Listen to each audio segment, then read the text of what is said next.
오늘 우리에게 주시는 하나님의 말씀은 고린도전서 15장 9절에서 10절 말씀입니다. 고린도전서 15장 9절에서 10절 말씀, 이 말씀을 같이 읽겠습니다. 나는 사도 중에 가장 작은 자라. 나는 하나님의 교회를 박해하였으므로 사도라 칭함받기를 감당하지 못할 자니라. 그러나 내가 나된 것은 하나님의 은혜로 된 것이니 내게 주신 그의 은혜가 헛되지 아니하여 내가 모든 사도보다 더 많이 수고하였으나 내가 한 것이 아니요 오직 나와 함께 하신 하나님의 은혜로라. 아멘. 여러분 환영합니다. 이 시간 우리가 본 말씀에 의지해서 오직 하나님의 은혜라, 이 말씀을 나누게 될 때에 주님의 은혜와 축복이 여러분과 여러분의 가정, 여러분 기업에 충만하게 되기를 바랍니다. 이 세상에는 많은 종교들이 있습니다. 그리고 그들은 신들이라 하는 형상을 가지고 있죠. 그래서 사람들은 우리 기독교도 세상의 종교 가운데 하나이고 우리가 믿는 하나님도 세상의 신들 가운데 하나다, 이렇게 이야기합니다. 그러면서 왜 기독교는 독선적으로 기독교만 유일하신 종교이고 기독교가 믿는 하나님만이 유일한 신이라고 하느냐, 이런 저항을 받기도 합니다. 그러나 우리 기독교와 다른 종교는 완전히 다릅니다. 다른 종교는 사람들의 머리에서 나왔습니다. 그래서 사상과 관습 속에서 신을 찾아내고 그리고 그 신의 형상들을 만들었습니다. 인류 역사는 종교와 함께 시작되었고 종교와 함께 흘러왔습니다. 아마 모르겠어요. 어떤 분들은 문명이 고도로 발전하면, 지금도 많이 발전했지만 고도로 발전하면 종교는 없어질 것이다. 왜냐하면 이 종교 안에는 원시적인 요소가 있기 때문에 초문명과는 결합할 수 없다, 이렇게 생각하는 사람이 많이 있는데요, 천만입니다. 역사를 보면 사람이 있는 곳에 종교는 같이 있었어요. 앞으로도 마찬가지입니다. 세계 최고의 과학자들이 모여 있다고 하는 미국 항공우주 나사에 그 높은 경륜을 가진, 정말 신비할 정도로 높은 과학적 지식을 가진 달나라를 정복하는 과학자들 사이에서도 성경 공부가 유행하고 있고 믿는 사람들이 많다는 사실, 그것은 뭘 의미할까요? 앞으로도 마찬가지입니다. 과거에 비하면 지금은 그야말로 엄청난 발전된 시기잖아요. 이런 그 전자통신, 이게요 기적적은 아닙니까? 기적 아닙니까? 이건 완전히 옛날로 하면 기적입니다. 그런데 10만 배로 확대하는 현맥이 아니어서는 볼 수 없는 바이러스가 이 초문명을 꽁꽁 묶고 있습니다.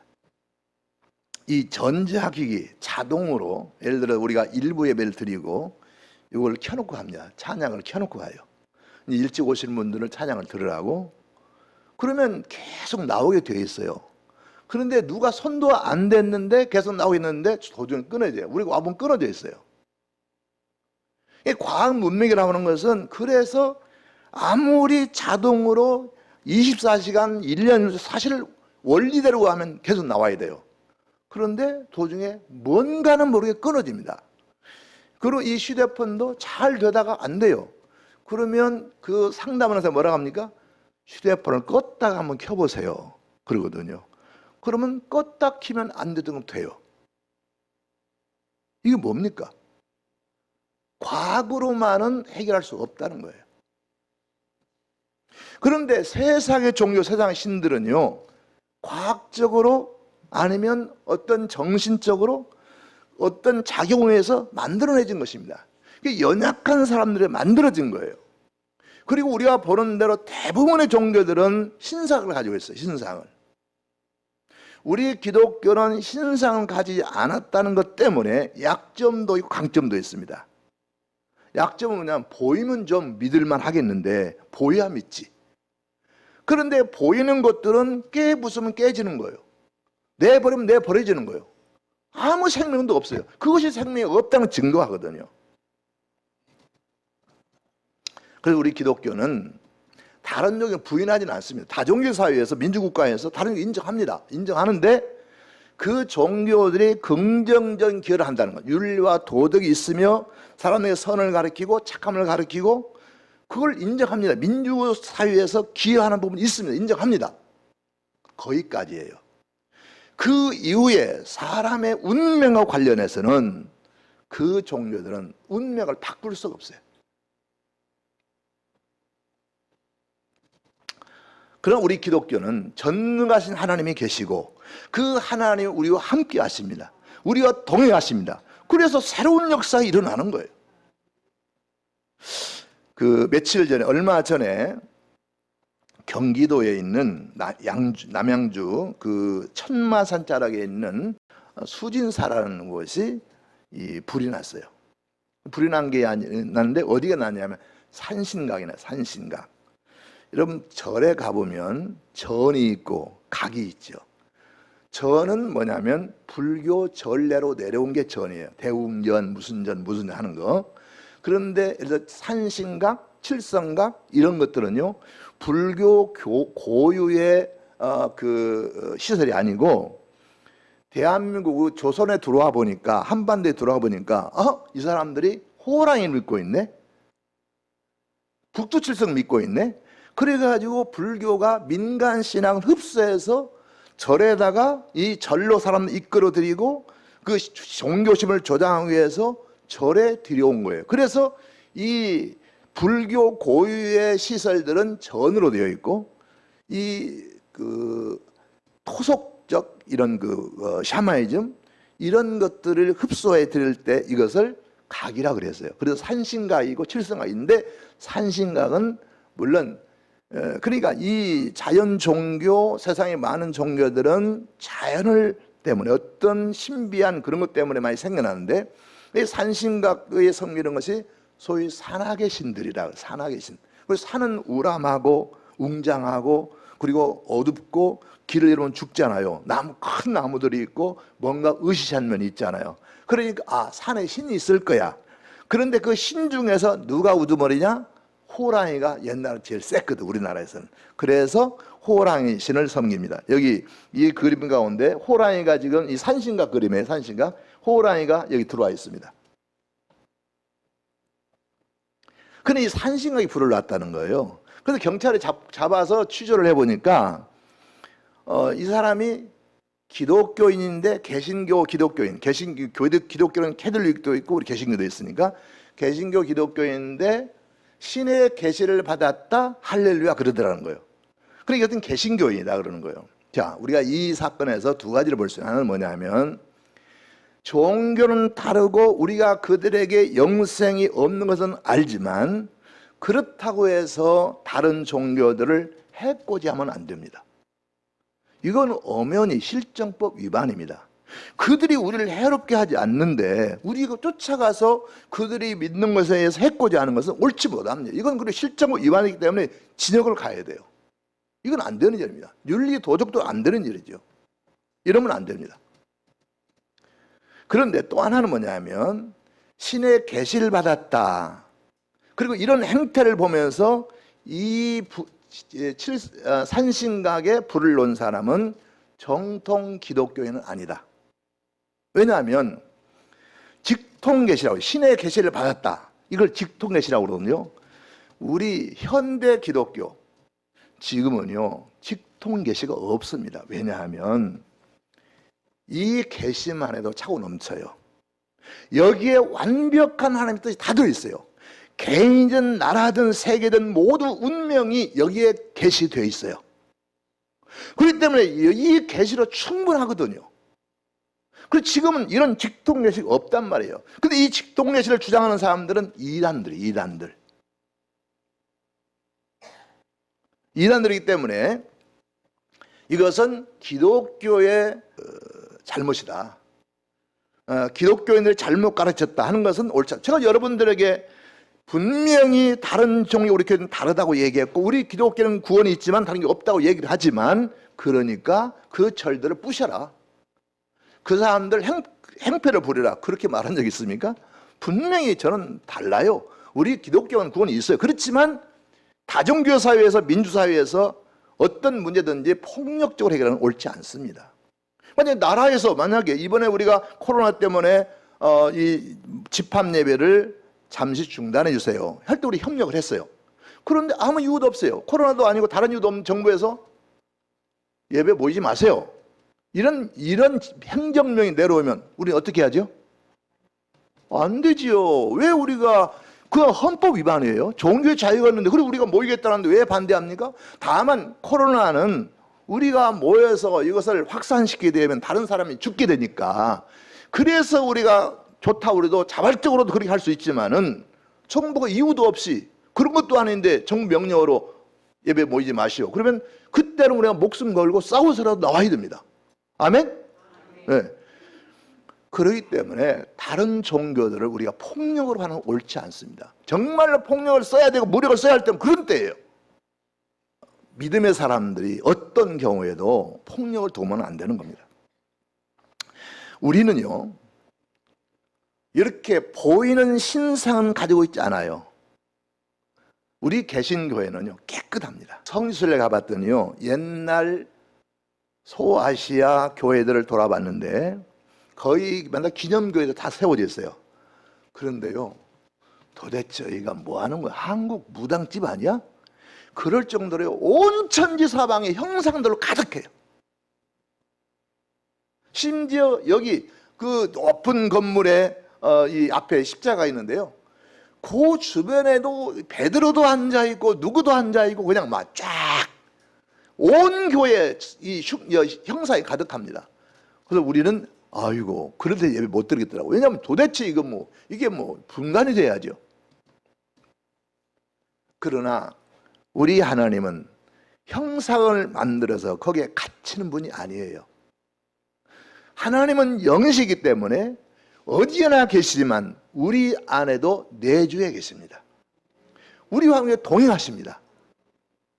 그 하나님 우리와 동행하게 되면 흔적이 남습니다. 그림자가 남습니다. 바로 그것이 뭡니까? 체험이라는 거, 체험. 그 그림자와 흔적을 가지고 있는 신앙을 체험신앙이라 그럽니다. 왜냐하면 하나님이 우리한테 거하신다면 흔적이 있어야 할 것 아니겠습니까? 그래서 여러분 이 기회에 한번 여러분 손을 반성해 보셔야 되는데 내가 예수님을 30년, 40년, 50년 믿었는데 주님이 나와 동행한다는 흔적이 없다면 우리는 돌아봐야 됩니다. 왜 주님이 우리 안에 내주하에 계신다는데 나는 왜 흔적이 없을까? 돌아보니 주님이 나와 함께 하신 발자국을 찾을 수가 없어요.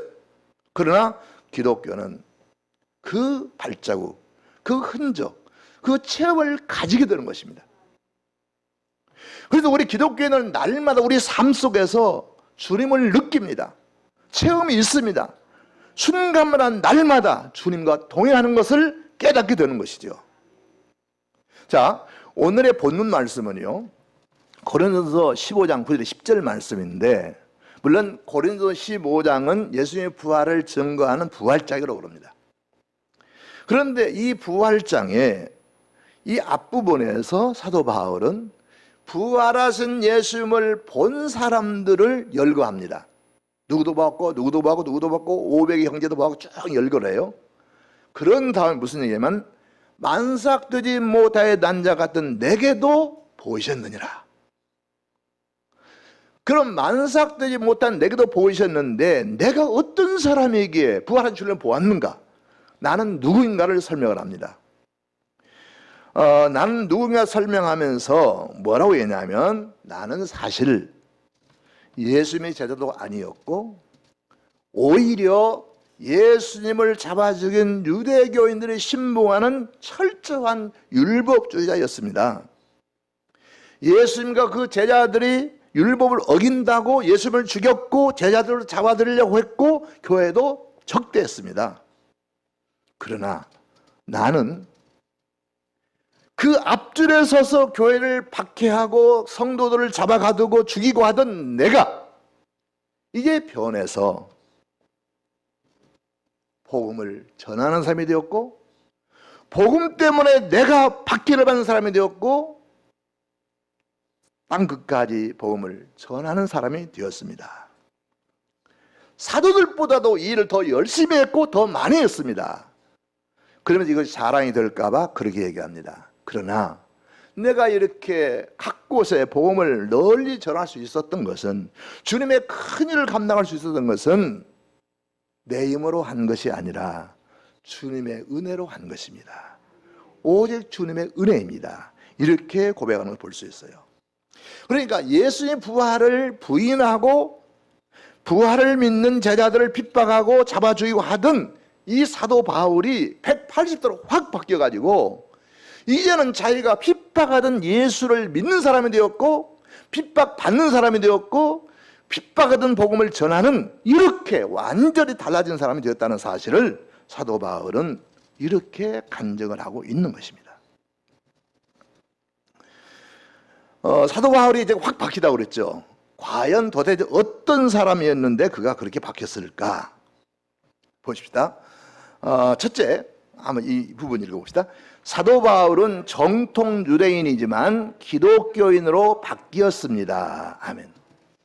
정통 유대인과 기독교인은요, 뿌리는 같아요. 구약이란 뿌리는 같아요. 그런데 이 정통 유대인들은 지금도 예수를 믿지 않습니다. 그리고 교회를 적대적으로 여깁니다. 그래서 예수님을 잡아 죽였고 사도를 죽였어요. 그러니까 정통 유대인과 기독교인이 만난다는 불가능합니다. 사도 바울은 정된 유대인 중에서 유대인이었어요. 자, 그 자신을 이렇게 얘기를 합니다. 우리 고린도 후서 11장 22절 읽어보실까요? 그들이 히브리인이냐 나도 그러하며, 그들이 이스라엘이냐 나도 그러하며, 그들이 아브라함의 후손이냐 나도 그러하며. 아멘. 지금 이 사도 바울은 나는 히브리인이고 나는 이스라엘인이고 나는 아브라함의 후손이다 이렇게 얘기하는데요, 이것은 유대인의 정통을 말하는 거예요. 그래서 히브리인이라는 의미는 혈통으로 말하는, 혈통. 나는 혈통적으로 정통 유대인이다 할 때 히브리인이다 얘기를 하는 것이고, 이스라엘이다, 이스라엘은 하나님의 선민이잖아요. 이스라엘은 선민이라고 그러잖아요. 그러니까 이스라엘이라는 얘기는 나는 하나님이 택하신 선민이다 그런 의미고요. 아브라함 후손이라는 것은 이 아브라함과는 약속하셨잖아요. 그 약속의 후손이라는 거예요. 이것은 정통 유대인만이 주장할 수 있는 이 주장들이거든요. 나는 그래서 히브리인이고 이스라엘이고 아브라함 후손이다, 나는 정통 유대인이다 이렇게 얘기를 합니다. 그러니까 이 바울은 정말로 유대인 중에서도 정통 유대인에 속하고, 그래서 이 정통 유대인에 준수하고자 하는 게 뭡니까? 바로 율법이죠. 자, 읽어보실까요? 철저한 율법주의자에서 복음전자로 바뀌었습니다. 아멘. 그러니까 정통 유대인에서 기독교인으로 바뀌었더니 180도 바뀐 거예요. 완전히 바뀐 거예요. 정반대로 바뀐 거예요. 마찬가지로 율법을 주장하고 율법을 지키려고 율법을 수호자였던 이 사도 바울이 복음전도로 바뀌었어요. 자기들이 박해하던 복음전도로 바뀌었어요. 완전히 바뀐 거죠. 자, 사도행전 9장 1절에서 2절을 읽어보실까요? 사울이 가서 주의 여전히 위협과 살기와 등등하여 제사장에 가서 담에서 여러 회당에 가져갈 공문을 청하니, 이는 만일 그 도를 따른 사람을 만나면 남녀를 막론하고 결박하여 예루살렘으로 잡아오려 함이라. 아멘. 이 사도 바울이 얼마나 악질적인 사람이냐면, 예수 믿는 사람을 잡아 죽이기 위해서 분명히 이 지금 다메섹은 어디냐면 수리아입니다. 수리아. 그러니까 이스라엘이 아니에요. 거기는 수리아 총독이 따로 있습니다. 요즘 말하면 시리아죠. 그리고 지금 바울은 이 예루살렘은 유대로서 유대 총독이 따로 있어요. 그러니까 나라로 말하면 완전히 경계가 달라요. 그런데 예수 믿는 사람을 잡아 죽이기 위해서 위협과 살기가 등등했대잖아요. 그래서 이 사람이 공문을 가지고 저 다른 나라나 마찬가지인 다메섹으로 간 거예요. 불법이죠. 총도 허락도 없이 자기가 경계 넘어가서 사람들 끌고 온다는 얘기니까 지금 말하면 불법입니다. 그러니까 불법이든 합법이든 나는 예수 믿는 사람들, 율법 파괴하는 자들은 용서 못해, 내가 앞장설 거야 하면서 예수 믿는 사람을 잡아 죽이려 혈안이 되었던 사도 바울, 그런 사람이 자기가 죽이려고 했던 그리스도인으로 변화를 받은 거예요. 완전히 180도 바뀐 거예요. 여러분, 예수 믿으시려면 이렇게 믿으시기 바랍니다. 아멘. 예수를 30년, 50년 믿었는데 변하지가 않았어. 제가 거창에 처음 교회를 시작할 때, 교인도 없는 시작할 때요, 어떤 할머니 교회를 나오셨어요. 할머니가 한 80이 넘으신 할머니였는데, 이 할머니는요 깐깐한 분이에요. 사진 났는데 집일 다 하고 밭일 다 하고 그런 분인데, 그래서 이분이 담배를 얼마나 즐기시는지, 옛날엔 담배 말아먹는 그거 있잖아요. 이게 골련으로 된 게 아니고 그냥 그 봉투로 된 거, 그걸 이제 가지고 다니면 피셨는데, 밭에 가시면서 그 반쯤 있으면 양이 안 차가지고 거기다 담배를 채워가지고 돌아와가지고 가는 분이에요. 얼마나 담배를 많이 피시는지 몰라. 근데 이분이 교회 나오셨어요. 근데 교회 나오셨는데 세상에, 믿으려면 확실히 믿어야 한대요. 그리고 담배 끊었어요. 그렇게 골초가, 그렇게 연세가 많은 분이 믿으려면 확실히 믿어야지요 하면서 그 담배, 그 봉투에 담배가 좀 적게 들어있으면 그걸 채워서 가가지고 담배 죽창 피던 사람인데, 믿으려면 확실히 믿어야지 하고 담배 끊었어요. 여러분, 주님이 싫어하고 원치 않고 믿음의 도리 합당하지 않으면 오늘로서, 지금으로서, 지금부터 빠이빠이. 아멘. 이게 믿는 사람이지. 아이고, 그러지 말아야 되는데, 하지 말아야 되는데, 이렇게 되면 안 되죠. 사도 바울 보세요. 세상에 자기가 누가 시킨 것도 아닌데 자기가 나서가지고 내 기독교인들 잡아올 테니까 공문 써주시오. 세상에 그래가지고 그 공문 가지고 월경을 해가지고 총도 허락도 없이 내가 사람들 잡아오겠다고 쫓아가는 이 극렬분자, 이 사람이 어떻게 변했습니까? 다메섹도상에서 사울아 사울아 네가 나를 왜 핍박하느냐, 주님을 만나니 확 바뀌어버린 거예요.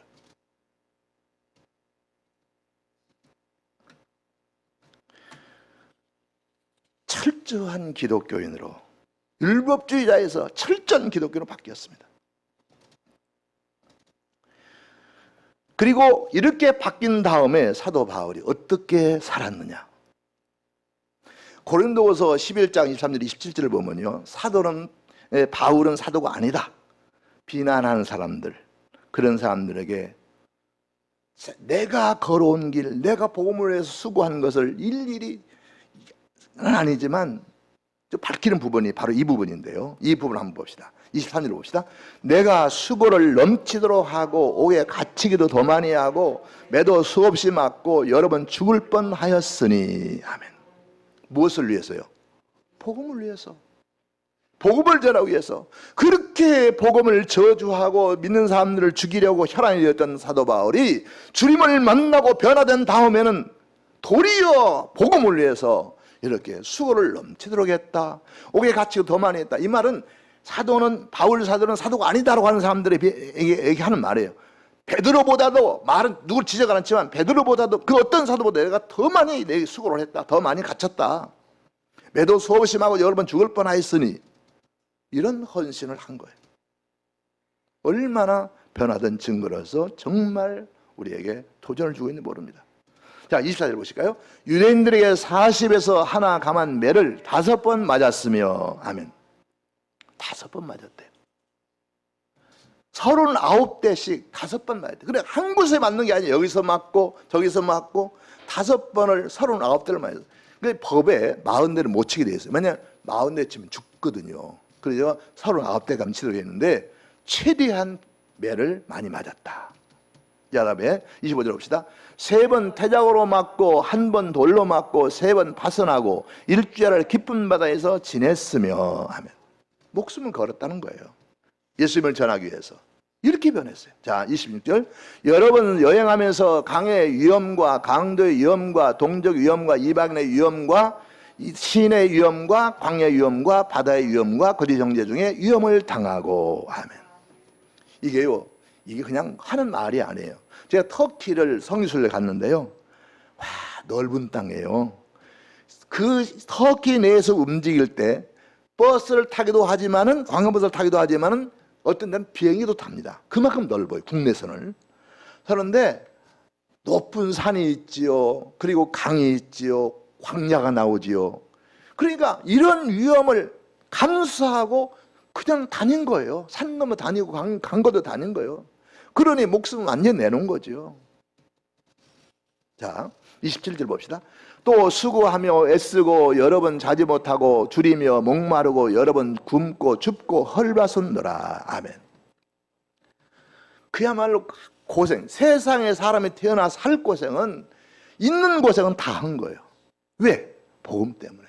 얼마든지 정통 유대인 랍비로서 학자로서 떵떵거리고 그냥 편안하게 살 수 있는데 세상에 예수 믿고 변화돼서 그 복음의 열정 때문에 이런 수고를 한 거예요. 이게 변화의 증거죠. 예.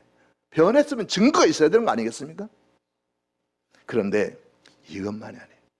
놀라운 것은요. 자, 28절 봅시다. 이 외의 일은 고사하고 아직도 날마다 내 속에 눌리는 일이 있으니 곧 모든 것을 위하여 염려하는 것이라. 아멘. 이런 일들은 너무 많기 때문에 내가 더 이상 말할 필요 없지만, 열거할 필요 없지만 한 가지 얘기하겠는데 내가 날마다 내 속에 눌리는 일이 있다는 거예요. 그게 뭐냐 하면 교회를 위하여, 모든 교회를 위하여 염려하는 것이라. 교회 생각에 정말 사도 바울은 체한 사람이 체해서 답답해하는 것처럼 그런 답답함을 가지고 교회를 염려했다는 거예요.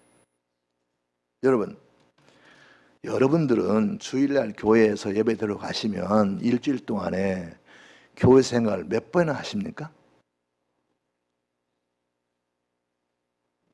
여러분,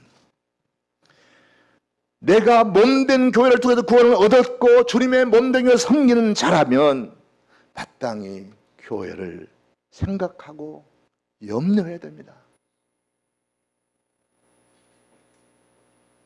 하나님의 몸된 교회인데, 내 주님의 몸된 교회인데 이 교회가 어떻게 하면 주님의 영광을 나타내며 사람들을 구원하고 하나님 쓰시는 교회로 세워질 수 있을까?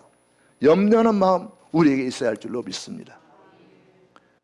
대형교회들이 비난받는 이유가 나는 뭐냐면요, 그들이 대형교회를 하든지 뭔든 게 좋아요. 좋은데 전도를 하고 사람을 끌어갈 때 자기가 전도해서 끌어가라는 거예요. 그 전도해서. 작은 교회들 교인들이 올 때 어서 오십시오. 오히려 끌고 가지 말고 생판 안 믿는 사람 전도에 데려가라는 건데, 작은 교회 나가는 사람 편안하게 이왕이면 신앙생활 하는 사람들을 기웃기도 하면 어서 오십시오 데려가거든요. 그리고 우리 교회만 오래요. 우리 교회는 모이래요. 우리 교회로만. 그러면 그 교회는, 자기 교회는 주님의 교회고 여기 교회는, 다른 교회는 주님의 교회가 아닙니까? 주님의 몸을 찢어놓는 거예요. 주님의 교회를. 그래서 주님 앞에 가서 어떻게 해보자고요? 길고 짧은 것 대봐야 알아요. 대봐야 알아요. 그 교회를 부흥시켜서 자기 사리 사역을 세우는 데 썼느냐, 정말로 사도 바울처럼 복음자들의 열정을 가지고 그래서 모든 교회를 염려하는 마음으로 했느냐. 모든 교회를 염려한다면 우리 교회만 와라, 어느 교회 나가도 다 우리 교회 오라, 그런 얘기는 할 수가 없죠. 어떻게 모든 교회를 염려하는 사람이 우리 교회는 오라고 그럽니까?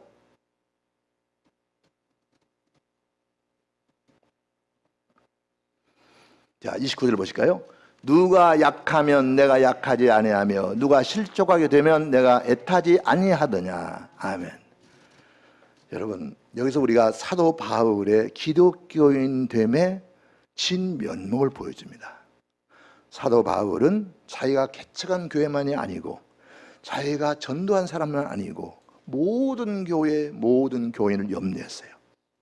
그래서 누가 약하면 내가 약하지 아니하며 누가 실족하게 되면 내가 애타지 않더냐. 교우들이 어렵다는 소리를 들을 때 사도 바울은 내가 어려움 당하는 것처럼 그런 마음으로 애타했다는 거죠. 우리 교회 그 카페 그 단체 카톡방 있죠. 그걸 만든 이유는 제가 물론 여러분들에게 좋은 자료를 보내드리고 설교도 하기 위해서 만들었지만 교인들끼리 서로 소통하고 어려운 분, 아픈 분, 사정이 있으면 거기다 내놓고 얘기도 하고 격려도 하고 서로 그러라고 만든 거거든요. 그런데 묵묵부답한 사람이 너무 많아. 원래 연세가 많아서 댓글을 못 쓰는 분들은 제외하고, 아니 그걸 좋은 자료가 있으면 은혜 받았다고 하든지, 아니면 누가 아프면 아이고 낫기를 원합니다, 우리 기도하겠습니다, 힘내세요, 그런다든가 뭔가 좀 그런 게 있어야 되나. 그냥 묵묵부답이에요. 소통의 장으로 마련한 건데 참 답답해요. 그런데다가 이거 누가 읽었는지를 알 수가 없어요. 왜냐하면 개개인 보내면 개개인 누가 읽었다는 표가 안 나오잖아요, 대부분. 그런데 이 단체 카톡으로 보내면 그게 안 나와. 몇 사람이 읽었다고 나오면 누가 읽었는지 모릅니다. 그래서 그런데요, 여러분, 정말로 내 혈족만 챙기지 말고 우리 교인들, 적어도 사도 바울이 다른 교회까지 염려 않더라도 우리 교우들은 염려하고 관심 가지고 기도하고 격려해 줄 수 있는 그런 사랑의 공동체가 되길 바랍니다.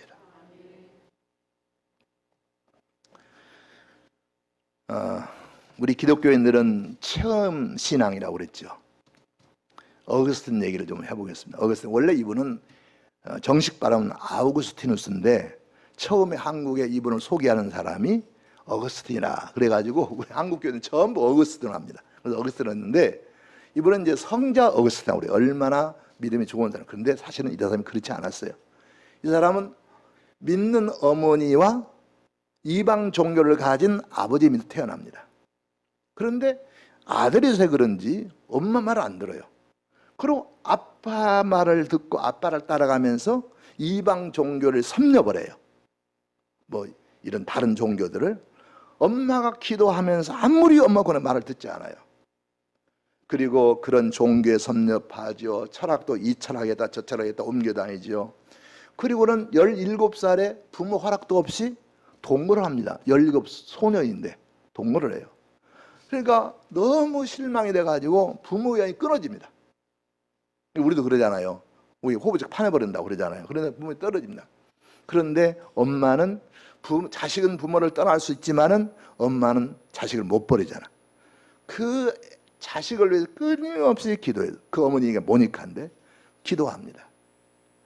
그 기도에 힘입어서, 그러니까 어렸을 때부터 그랬으니까, 엄마 말 안 듣고 믿음으로 안 오고 엉뚱한 종교 쫓아다녔으니까, 그리고 17살에 이 동거를 시작했으니까 얼마나 망나니 자식입니까? 그래 얼마나 속이 썩었겠어요. 속을 몇 년 썩었냐? 30년 이상을 썩었어요. 드디어 32살에 어거스틴이 믿음으로 돌아옵니다. 여기 32살 넘어서 예수 믿는 사람 없을 거예요. 32살에 드디어 세례받고 예수님의 사람이 됩니다.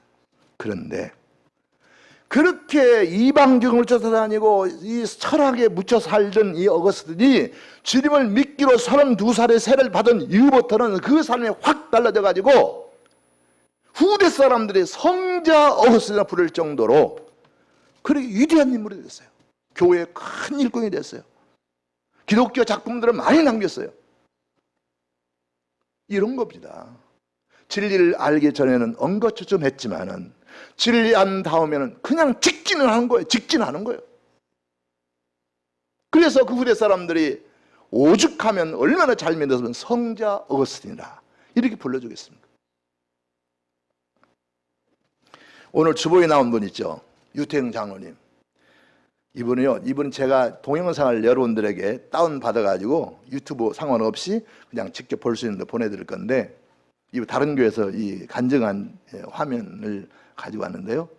이분은요, 아마 저도 그렇지만 여러분들도 이분처럼 그야말로 밑바닥, 인생의 밑바닥에 나온 사람 없을 거예요. 어머니 아버지는 일자무식인데, 어머니 아버지는 머슴살이었어요. 어머니는 날품팔이었어요. 위에 남녀 형제들이 4명이가 있었는데 그 형제들은 초등학교 문턱도 못 가봤어요. 이게 이 유태영 장로님 요 분까지 아무도 그를 모르는 산속에, 원래 양반이었대. 양반인데 그 증조 할아버지가 보증을 서가지고 다 날려버리는 통에 알거지가 돼가지고 부끄러워서 양반조리 못 살고 저 산속 깊은 데 들어가서 거기서 사는 거예요. 그런데 이 동네 사람들이 그 아버지한테 그래도 집안에서 한 사람은 업무이라 튀워야지, 세상에 하나도 중매할 안 버리면 어떻겠냐. 그래가 동네 사람들이 자꾸 그래가지고 이 양반은 초등학교를 갔어요. 초등학교를 졸업했는데 중학교 갈 돈이 없잖아요. 그래도 나무하러 다니면서 책을 들고 다닙니다. 자기가 집에서 키우던 토끼를 팔아가지고 중학 참고서를 사가지고 중학 공부를 하는 거예요. 그래 지게 지고 가면서도 보고 오면서도 보고 산에서 보고 그러니까 동네 사람들이, 시골 사람들은 그 인정해 줍니다. 그 인정해 줘요. 아, 저 태영이 봐라, 저 공부하는 거 봐라, 집은 가난해서 아무것도 못할 텐데 저거 못 되겠다, 괜찮겠다, 이런 소문이 돌았어요. 그런데 읍내에 있는 장로님 가정에서 이 유태영의 이 소년의 얘기를 들었어요. 공부는 열심히 하려고 그러는데 돈이 없어서 못하는 사람이 있다. 그래요. 그 장로님에서 먹고 자고 하면서 자기 아들, 딸 초등학교 학생이 있는데 걔들을 그 지도해주는 과외교사로, 과외교사 대신에 중학교 보내주고 먹여주고 재워주고 이렇게 해가지고 중학교를 졸업합니다. 중학교 졸업한다고 서울 올라와가지고 야간 무당에 다니죠. 야간 역 다니는데 신문팔이 했죠. 그 다음에 구두 닦기 했죠. 그 다음에 노숙, 이 길거리에서 잤대요. 잠잘 데가 없어가지고. 그렇게도 공부를 해가지고 대학을 졸업합니다. 야간 대학을. 그래가지고 시골에 어느 교사로 갔는데 가만히 생각하니까 이분이요. 그러니까 이분을 여기까지 이끌고 온 게 뭐냐 하면 하나님은 살아계시다. 하나님은 나를 사랑하신다. 이거예요. 그러니까 그 교회 전사님이 목회하는 교회에 있었는데 그 전사님에서 이 말씀을 배웠는데요. 이거예요. 하나님의 세상을 이처럼 사랑하사 독생을 주셨으니 이는 저를 믿는 자를 멸망치 않고 영생을 얻게 하려 하심이니라 그랬잖아요. 요걸 외울 때 하나님이 세상을 이처럼 사랑을 하지 말고 하나님이 나를 이처럼 사랑하사 독생을 주셨으니 저를 믿는 자는 누구든지가 아니고 나는 멸망치 않고 영생을 얻으리라. 이걸 나로 도입을 해서 배우라는 화사가 가르쳐 주더라는. 그래서 이 처음에는 이 양반이 그러니까 머리가 좀 있고 뭔가 논리적인 사고를 하는 사람이죠. 아니 성경에 분명히 누구든지 저를 믿는 자는 그리고 세상을 사랑하사 그랬는데 왜 그걸 나를 사랑하사로 바꾸라 하는가? 아 이거 좀 거부감이 일더래요. 그런데 3일을 씨름을 했대요. 어린 나이에. 그런데 전사님 말씀 따르자 하고는 그때 뭐가 막혔냐면 하나님은 전능하신 분이다. 그리고 그래서 그 하나님은 살아계시는데 전능하신 분인데 그 하나님은 나를 사랑하는 독생자를 주신 분이다. 이게 딱 박혀 있는 거예요. 그러니까 아무리 힘들고 어려워도 어떤 생각을 하냐면 하나님 나를 사랑하시는데 이건 나를 하나님이 단련시키는 거야. 더 크게 쓰셔서 단련시키는 거야. 이렇게 생각했다는 거예요. 그러니까 힘들고 어려워도 불평이 나오는 게 아니고 이 단련을 이겨내야 되겠다. 그런 생각이 들더라는 거예요. 그래서 초등학교, 이분은 참 그래도 대단한 게 그렇게 어렵게 살았어도 초등학교 때부터 일기를 써왔는데 그 일기를 버리지 않고 간지고 있더라고. 그래서 책에 그걸 사진을 찍어서 내고 그랬는데 그 내용을 보면 전부 감사합니다. 전부 다. 아니 생각해 보세요. 그렇게 가난하고 지질이 못난 집에서 아무것도 보장이 안 되는 집에 사는 사람이 감사합니다 노래를 불렀다는 이게 말이 됩니까? 그런데 사상에 하나님은 살아계시고 그 하나님 나를 사랑하신다. 그래서 내가 당하는 이 환난은 하나님이 나를 훈련시키는 거다. 이 생각을 하게 되니까 하나님 감사합니다 나온다는 거예요. 여러분 교회를 몇십 년 다녀도요 하나님의 말씀이 이렇게 팍 꽂혀야 돼요. 한 말씀만 꽂히면 인생이 바뀌는 거예요. 그런데 아무리 말씀을 들어도 안 꽂히는 거예요. 그래서 안 변하는 거예요. 이번 그분 기적입니다. 기적. 그렇지 않겠습니까? 엄마 아빠 그리고 형제들 전부 일자무시도 모르는 그 무식쟁이들인데 산골짜기에서 머슴살이하는 아버지, 날품팔이하는 어머님이 살아온 사람인데, 그 사람이 그래 우리나라 새마을운동이 지금 어쨌든 세계에서 대한민국 새마을운동이 그 시대를 쳤잖아요. 뭐 여러 가지 뭐 이론은 있지만은, 그런데 이 사람이 그 공부를 더 하기 위해서 덴마크 국왕이 표지를 보내는 덴마크 국왕이 다 비행기표가 보내면서 오라고 그래가지고 대만도 유학하고, 또 이 양반의 소문을 들은 이스라엘 대통령이 그러면 우리나라 한번 와보라 그래가지고 그 사람 마음에 들어가지고 이스라엘 전부 돈 내가지고 공부를 하고, 그래서 해외 석박사 다 하고 우리나라 들어오니까 건국대에도 교수를 했어요. 그랬더니 이 사람 청와대에 부르는 박정희 시대에 박정희 불러가지고는 얘기 듣더만 원래 1시간만 듣기로 했는데 5시간을 강의를 들었대요. 박정희 대통령이 이 양반 강의를. 그리고는 그 즉시 이제 그 독재가 그런 게 좋은 거예요. 즉시 이 사람 괜찮다. 그리고는 사무실을 마련해주고 우리에게 오라, 우리 청와대로 내부터 출근하라고 그러더래. 나는 그렇게 못합니다. 나는 내가 강의도 맡고 있고 대학에 하고 학생들을 기다리고 있는데 그렇게 못합니다. 그랬더니 알았다고 가라고 그러더래. 그 다음날 가니까 총장 이사장이 딱 대기하고 있대. 아침 새벽부터 나와가지고. 그래서 청와대에서 여기 왔는데 오늘부터 여기 책에서 다 빼버리고 학교에서, 그리고 청와대 들어가라고. 그래서 청와대에서 이 새마을 담당관 초대 비서관을 했다는 거예요. 그리고 건국대학 총장까지 했는데, 이분이 전 세계적으로 다니면서 말씀을 전하고, 그런데 이분이 한 가지 하는 말이 있어요. 뭐냐면, 나는 지금 옛날 내에 비하면 여러분들의 자식들은 공주요 왕자입니다. 한 나라의 왕자이고 공주입니다. 나 같은 사람이 하나님 말씀 믿고 그 말씀 붙들고 이렇게 내가 쓰임받으면 됐는데, 여러분의 자녀들은 왕자요 공주인데 믿기만 하면 여러분들은 나보다 몇 배 더 훌륭한 사람이 될 겁니다. 그런 얘기를 하더라는 거예요. 문제는 그겁니다. 말씀에 꽂혀가지고 그 말씀 붙들고 나가면 어떤 역경 넘을 수가 있는데, 그런데 백날 들어도 말씀이 나를 세뇌시키지 못해, 변화시키지 못해. 그러니까 안 돼, 못해요, 이런 소리 하다가 결국 인생 끝내버리는 거예요. 사랑하는 여러분, 우리는 벌써 11월입니다. 이제 11월이 이달 중에 눈이 올 것이고, 눈이 오면 겨울이 오고, 겨울이 오면 한 해를 지나가게 됩니다. 1년 동안 우리는 과연 주님과 동행하였으며 주님의 흔적을 여러분은 가지고 있는지요? 그리고 주님이 동행하셨고 모든 걸 허락하셨는데 그 허락하신 하나님께 하나님 감사합니다 고백하면서 하나님께 영광 돌리며 살았는지 돌아보시기 바랍니다. 그래서 정말 남은 이 2달 우리가 정말 믿음으로 살고 하나님의 은혜에 감사하며 살고 영광을 삶을 사시기 바랍니다. 그리고 이 유태영 박사님처럼 말씀을 붙드세요. 그 말씀의 능력이 있는 거예요. 사도 바울이 에베소 교회를 떠나면서 말씀에 붙하겠다 그랬어요. 그들을 말씀에 붙하겠다 그랬어요. 사람의 힘은 부족하지만 말씀에 붙들리면 말씀의 능력이 있기 때문에 그 말씀이 우리를 살린다는 거예요.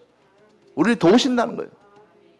여러분 제발 왔다 갔다 그렇게 하지 마시고 하나님 말씀 마음에 확 정말 그렇게 받아서 그 말씀이 여러분을 살리는 말씀을 삼아서 여러분 인생을 복되고 아름답게 사시기를 주님의 번호 축원합니다.